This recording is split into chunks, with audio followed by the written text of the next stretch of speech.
বড় হওয়া অনেকটা সেই চার দেয়ালের মাঝেই, শহরে বড় হয়েছি আমি, যেহেতু এই ঘুড়ি ওড়ানোর উৎসবের সাথে খুব একটা আমি অভ্যস্ত না। আর ক্যাম্পাসে আসার পর এইটা আমার দ্বিতীয় উড়াল উৎসব, যেটাকে আমরা উড়াল নামাঙ্কিত করেছি আমাদের ঘুড়ি উৎসবটিকে। আমাদের যে প্রাচীন গ্রাম বাংলার ঐতিহ্য, যেটার সাথে হয়তো আমাদের ভবিষ্যৎ প্রজন্ম সেভাবে পরিচিত না, কিংবা বর্তমান যেই তরুণ প্রজন্ম আছে তারা সেভাবে পরিচিত না, আমরা চাচ্ছি এই অনুষ্ঠানটির মাধ্যমে কিংবা এই আয়োজনটির মাধ্যমে তাদেরকে যেন আমরা পরিচিত করাতে পারি যে আমাদেরও পূর্বপুরুষদের এত সুন্দর একটা উৎসব ছিল, কিংবা এক সময় এই ঘুড়ি ওড়ানো কখনো কখনো বিকালগুলোকে সুন্দর করেছে। হয়তো সন্ধ্যার আগে মায়ের বকুনি খেয়ে আমরা বাধ্য হয়ে ঘুড়িগুলোকে বেঁধে রেখে পড়ার জন্য গেছি কিংবা কাজের জন্য চলে গেছি। এই যে আমাদের এতগুলো বিকেল, এত সুন্দর অতীত, আমাদের ঐতিহ্য সব কিছু যে একটা ফ্রেমে, এই ঘুড়ির ফ্রেমটাতেই বাঁধা, এইটা বোঝানোর জন্যে আমাদের এই আজকের উড়াল উৎসব। আমি মনে করি যারা আয়োজন করেছে তারা অবশ্যই ধন্যবাদ পাওয়ার যোগ্য। তার সাথে আপনারা যারা আমাদের এই অনুষ্ঠানকে উপস্থিত থেকে আরও বেশি প্রচারণায় অংশ নিচ্ছেন, আপনাদেরকেও ধন্যবাদ। ঘুড়ি উৎসব আমাদের আসলে একটা ঐতিহ্য, আর আমাদের শুধুমাত্র ক্যাম্পাসের ভিতরে আর্কিটেকচার ডিপার্টমেন্টই প্রতি বছর এটার আয়োজন করে। তো আমাদের ডিপার্টমেন্টের একটা অবিচ্ছেদ্য অংশ এটা ঘুড়ি উৎসবটা। তো আমি চাই যে প্রতি বছর এটা চলতে থাকুক এবং সবাই এসে ঘুড়ি উৎসবে আসুক এবং খুব মজা করুক, ঘুড়ি উড়াক, যাতে এই ঘুড়ি উৎসবের যে ঘুড়ি উড়ানোর যে ঐতিহ্যটা এটা যেন হারায় না যায়।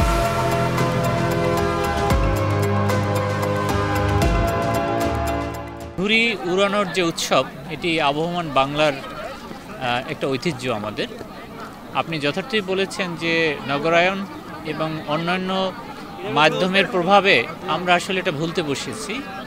এটি খুব ভালো উদ্যোগ যে গোপালগঞ্জ বিজ্ঞান ও প্রযুক্তি বিশ্ববিদ্যালয় এই ঐতিহ্য ফিরিয়ে রাখার জন্য এরকম একটা উদ্যোগ গ্রহণ করেছে।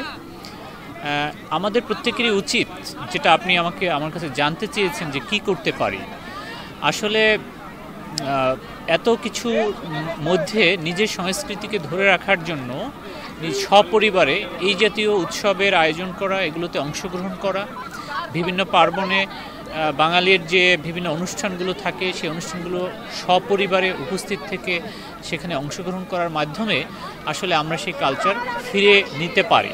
যদিও আপনি খেয়াল করবেন যে এই প্রোগ্রামগুলোর ভিতরে আবার একটা কর্পোরেট কালচার ঢুকে যাচ্ছে, এই প্রোগ্রামগুলোও কর্পোরেট গ্রহণ করছে, কর্পোরেট বাণিজ্য হচ্ছে। যেমন আজকে আমরা এই যে ঘুড়ি উড়াচ্ছি, এটা কিন্তু আমরা নিজে বানাইনি, এটাও বিক্রি হচ্ছে এখানে।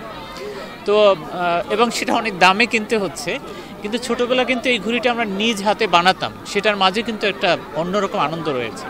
তো আমি বলবো এই আনন্দটা এভাবে উদযাপন করা, যে আমরা ঘুড়ি বানিয়ে নিজ হাতে উড়াবো, সেটার মধ্যে একটা অন্যরকম আনন্দ রয়েছে এবং এতে বাচ্চাদের একটা স্মৃতি তৈরি হয়, শৈশব স্মৃতি তৈরি হয়। এই স্মৃতিটা খুব গুরুত্বপূর্ণ, হ্যাঁ। এবং বৈশ্বিক সংস্কৃতির প্রভাবে আমাদের এই সংস্কৃতিগুলো যাতে হারিয়ে না যায়, সেজন্য আমাদের সচেতন থাকতে হবে সবাইকে। আজকের আয়োজনটা আমার কাছে অনেক ভালো লাগতেছে, কারণ আমরা যখন শহরের কেন্দ্রিক হয়ে যাই তখন আমরা দেখতে পাই যে কেউ আর তার গ্রাম্য বা মূলটারে মনে করার চেষ্টা করে না। এই ধরনের একটা বিশেষ দিন আমাদের অন্তত শেকড়টাকে মনে করায় দেয়। আর আমি যেহেতু গ্রামে বড় হয়েছি, ইন্টারমিডিয়েট পর্যন্ত গ্রামে বড় হয়েছি, তো আমার শেকড়টা একদম তো গ্রামে, আমি না খুব বেশ ভালোভাবে কানেক্ট করতে পারি। আমার সাথে আমার খুব কাছের একজন মানুষ আছেন, আমি যখন এটা জানতে পারলাম প্রচারণার অংশ হিসাবে, ঠিক তখন আমি বললাম যে আজকে আমরা যাবো। কারণ আমি শৈশবকালীন সময় এরকম ঘুড়ি উড়ে অনেক সময় যদি ক্লাসের টাইম হয়ে যেত, ঘুড়ি বেঁধে রেখে চলে যেতাম, আবার এসে দেখতাম ঘুড়িটা আছে কিনা বা ঘুড়িটা কোথাও বাইরে গেল কিনা। তো ওই স্মৃতিগুলো এই মুহূর্তে আসলে অনেক নস্টালজিক একটা মেমোরিজ ক্রিয়েট করতেছে। এই জন্য আমার কাছে অনেক ভালো লাগতেছে। সংশ্লিষ্ট যারা এই ধরনের আয়োজনের সাথে জড়িত তাদের সবাইকে অনেক ধন্যবাদ। আজকের আয়োজন খুব ভালো মনে হচ্ছে, বিগত বছরের চেয়েও আজকে আয়োজনটা খুবই উৎসব মুখর এবং আমাদের এটা বাঙালি সংস্কৃতির একটা অংশ মনে করি। তো সেই জায়গা থেকে এটা স্থাপত্য বিভাগ আয়োজিত করেছে, সবার সার্বজনীন একটা উৎসবে পরিণত হয়েছে এবং যেটা প্রত্যেকটা স্টুডেন্টের অংশগ্রহণে সেটা প্রমাণ দিচ্ছে। তো আমাদের বিশ্ববিদ্যালয় স্থাপত্য বিভাগ এটা আয়োজন করেছে।